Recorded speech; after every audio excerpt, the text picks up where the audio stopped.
Hello students, welcome to RNM academy channel. Students, आज मैं एक नया चैप्टर स्टार्ट कर रहा हूँ। चैप्टर का नाम है बॉयलर। अगर आप जीटीयू का सिलेबस देखें तो बॉयलर थियोरी क्लास में पढ़ाने वाले नहीं हैं कोई भी फैकल्टी। वो लैब में कवर होने वाला चैप्टर है। लेकिन I will cover this chapter in our आरएनएम academy channel. तो बॉयलर का चैप्टर स्टार्ट करते हैं आज से पहले से। सबसे पहला सवाल, व्हाट इज अ बॉयलर? हमारे दिमाग में आता है कि बॉयलर है क्या। तो बॉयलर का सिंपल अंडरस्टैंडिंग कि यहाँ मैंने जैसे दिखाया है एक डायग्राम से, it is a closed vessel. एक क्लोज्ड वेसल है और उस वेसल में हम स्टीम प्रोड्यूस करते हैं। कैसे? रिक्वायर्ड प्रेशर और टेम्परेचर पर। स्टीम प्रोडक्शन कैसे होता है? तो वाटर हम एंटर करते हैं, फ्यूल सप्लाइड करते हैं, और फ्यूल सप्लाई करने के बाद और फ्यूल बर्निंग के बाद जो हीट जनरेट होती है, उस हीट का यूज करके वाटर का कन्वर्जन स्टीम में होता है। तो हम बाहर से फ्यूल सप्लाई करते हैं, water is heated and water is converted into steam eight required pressure and temperature. और ये जो प्रोसेस जो क्लोज्ड वेसल में होती है, वो क्लोज्ड वेसल को हम बॉयलर कहते हैं। I hope it is clear. As per IBR, IBR का फुल फॉर्म है Indian boiler regulation. Indian boiler regulation, IBR ने बॉयलर की करेक्ट डेफिनेशन दी है। वो डेफिनेशन क्या है? A boiler is a closed pressure vessel. एक क्लोज प्रेशर वेसल है विथ कैपेसिटी एक्सीडिंग 22.75 लीटर्स। ये नंबर याद रखना जरूरी है। जहां कैपेसिटी उसकी बढ़ती है, किससे ज्यादा? 22.75 litres. And it is used for generating steam under pressure. जहां स्टीम प्रोडक्शन होता है at higher pressure and temperature, और जिसकी कैपेसिटी 22.75 लीटर से ज्यादा है, ऐसा जो एक क्लोज प्रेशर वेसल है, उसको हम बॉयलर कहेंगे। This is the definition word to word given by IBR, Indian boiler regulation. तो आपको दोनों बातें याद रखनी है। What is a boiler? अभी आगे चलते हैं। बॉयलर में जो स्टीम जनरेट होने वाली है, उस स्टीम का यूज क्या है? What are the uses of steam? तो स्टीम के यूज हम दो प्रकार से बांट सकते हैं। एक है जो स्टीम यूज होती है पावर जनरेशन के लिए या पावर प्रोडक्शन के लिए। इलेक्ट्रिसिटी जनरेट करने के लिए स्टीम का इस्तेमाल होता है टरबाइन में। Steam is impinge on the turbine, steam turbine, और स्टीम टरबाइन का रोटेशन की वजह से उसके साथ जनरेटर कपल्ड होता है, तो पावर प्रोडक्शन होता है। और दूसरा यूज स्टीम का है प्रोसेस इंडस्ट्रीज में। जैसे डेयरी इंडस्ट्री है, टेक्सटाइल इंडस्ट्री है, जहां प्रोसेस होती है। जैसे मिल्क, तो पैस्चराइजेशन के लिए टेम्परेचर हमें चाहिए। तो टेम्परेचर बढ़ाने के लिए यहाँ स्टीम का इस्तेमाल होता है। तो प्रोसेस इंडस्ट्री में प्रोसेस हीटिंग के लिए स्टीम का यूज है। वैसे स्पेस हीटिंग के लिए, तो स्पेस हीटिंग हो या प्रोसेस हीटिंग हो, उसके लिए भी स्टीम का यूज होता है। लेकिन हमें यहाँ दो बातें याद रखनी है। जब भी आप स्टीम का यूज पावर जनरेशन के लिए करते हैं, तो वो स्टीम हमें हायर प्रेशर पर प्रोड्यूस करना होता है। तो that steam is available at high pressure. और जहां प्रोसेस हीटिंग का मामला है या स्पेस हीटिंग का मामला है, steam is generated at lower pressure comparatively. यहाँ प्रेशर कम रहता है। तो पावर जनरेशन के लिए हाई प्रेशर स्टीम यूज होती है। स्पेस हीटिंग या प्रोसेस हीटिंग के लिए लो प्रेशर स्टीम यूज होती है।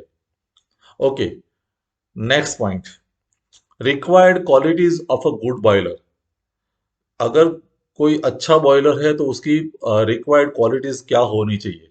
ये कई बार एग्जामिनेशन में भी क्वेश्चन होता है।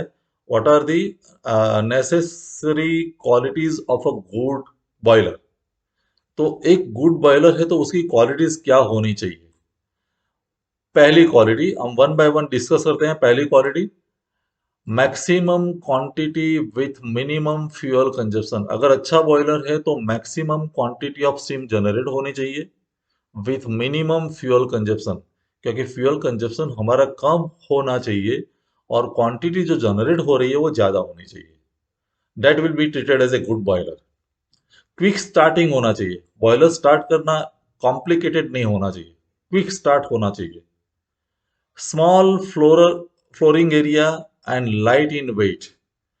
बॉयलर के लिए जो फ्लोर एरिया चाहिए वो ज्यादा फ्लोर एरिया ऑक्यूपाइड नहीं करना चाहिए, कम फ्लोरिंग में उसका इंस्टॉलेशन होना चाहिए।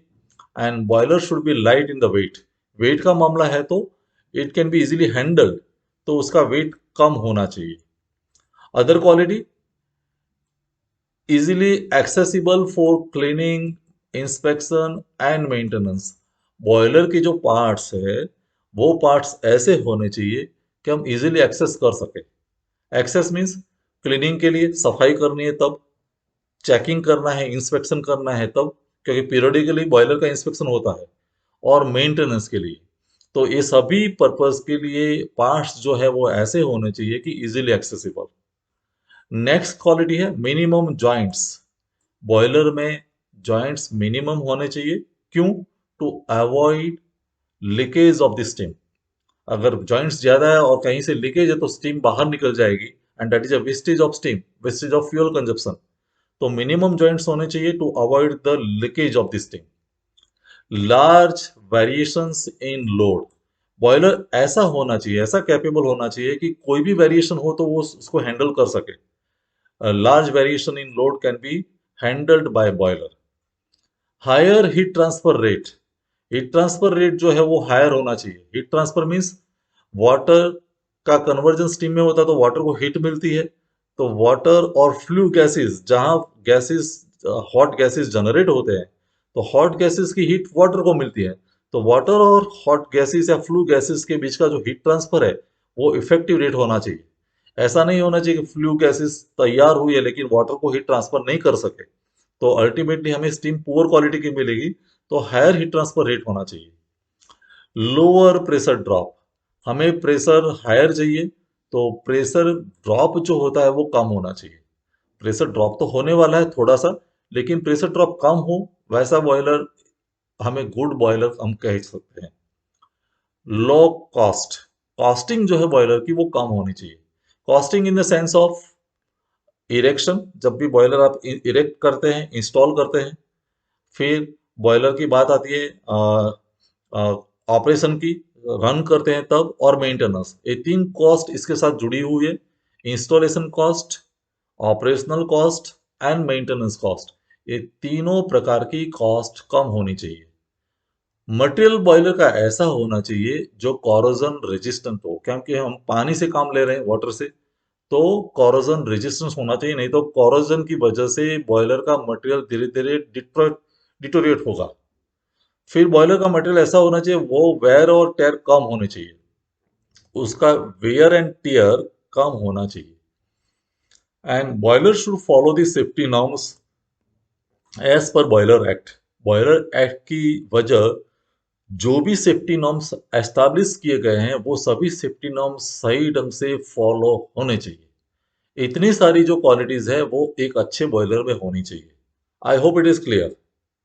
और एक नेक्स्ट क्वेश्चन कई बार होता है एग्जामिनेशन में, factors affecting the selection of a boiler.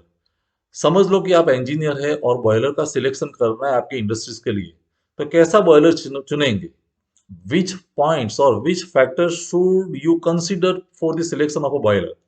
Boiler selection के लिए कौन से फैक्टर्स आपको ध्यान में लेने चाहिए, इसकी बात है। तो सबसे पहला पॉइंट, क्वालिटी ऑफ स्टीम। आप कैसी स्टीम जनरेट करने वाले हैं? हमें पता है स्टीम अलग अलग क्वालिटीज की होती है।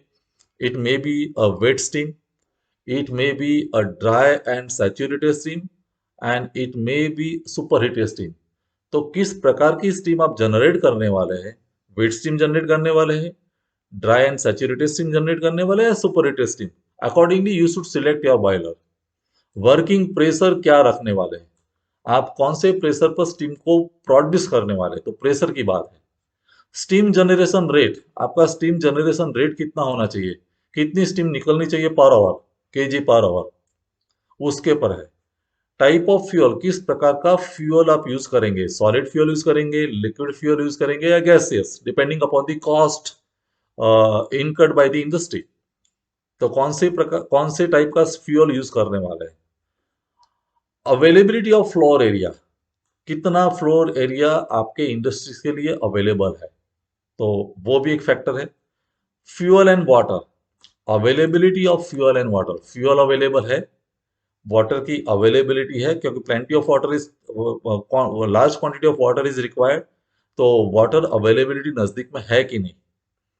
कॉस्ट, कॉस्ट में मैंने बोला वैसे तीनों प्रकार की cost, installation cost, operating cost and maintenance cost, वो कम रहनी चाहिए। एक्सेसिबिलिटी ऑफ द पार्ट्स, वो पहले भी हमने लिखा था वैसे, accessibility in the sense of cleaning, inspection and maintenance, तीनों के लिए एक्सेसिबिलिटी इजी रहनी चाहिए।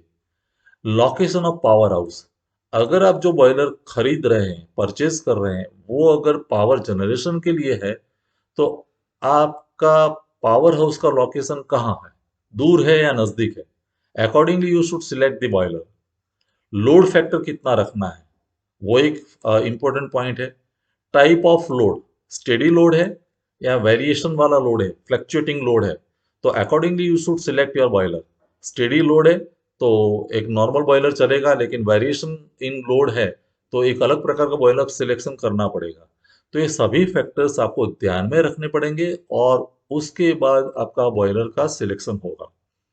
तो स्टूडेंट्स, आज हमने 4 टॉपिक डिस्कस किए। व्हाट इज बॉयलर, स्टीम कहाँ यूज होती है, यूज ऑफ स्टीम, अच्छे बॉयलर में क्या क्वालिटीज होनी चाहिए, और कौन से फैक्टर्स हमें ध्यान में रखने चाहिए for the selection of the boiler. ये चारों पॉइंट्स आपको समझ में आए होंगे। कोई डाउट है तो मुझे कमेंट सेक्शन में जरूर लिखिए। नेक्स्ट वीडियो में कोई नए टॉपिक के साथ फिर मिलेंगे। Thank you for watching, thank you very much. अगर आपको ये वीडियो पसंद आया है और आप मेरे चैनल पर नए हैं तो प्लीज मेरे चैनल को लाइक कीजिए, शेयर कीजिए और सब्सक्राइब जरूर कीजिए। Thank you very much.